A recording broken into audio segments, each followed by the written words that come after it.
حضرت ابراہیم علیہ السلام بہت نیک اور خدا پرست انسان تھے۔ ان کے والد جو تھے وہ بت تراشتا تھا اور لوگ اس کے بنائے ہوئے بتوں کو پوجتے تھے۔ حضرت ابراہیم علیہ السلام کو یہ بات ناگوار گزر گئی تھی کہ لوگ اللہ کو چھوڑ کر بے جان پتھروں کی عبادت کرتے ہیں۔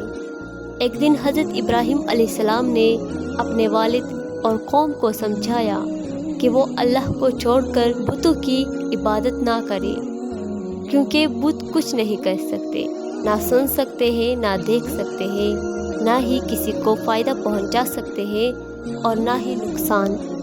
مگر ان کی قوم نے ان کی بات کو سنجیدگی سے نہیں لیا اور ان کی باتوں کا مذاق اڑایا۔ حضرت ابراہیم علیہ السلام نے ایک دن موقع پا کر سب بتوں کو توڑ دیا سوائے ایک بڑے بت کے۔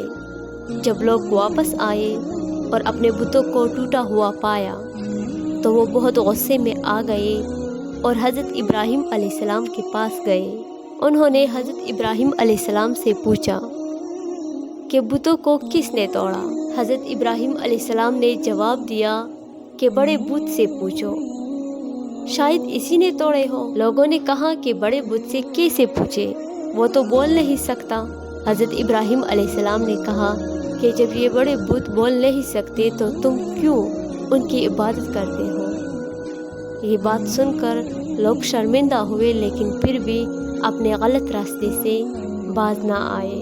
آخرکار حضرت ابراہیم علیہ السلام کو نمرود بادشاہ کے سامنے پیش کیا گیا اور نمرود نے ان کو آگ میں ڈالنے کا حکم دیا، لیکن اللہ تعالیٰ نے آگ کو حضرت ابراہیم علیہ السلام کے لیے ٹھنڈا اور سلامتی والا بنا دیا اور وہ صحیح سلامت آگ سے باہر نکل آئے۔ یہ واقعہ ہمیں یہ سبق دیتا ہے کہ اللہ پر ایمان اور بھروسہ رکھتے ہوئے ہمیں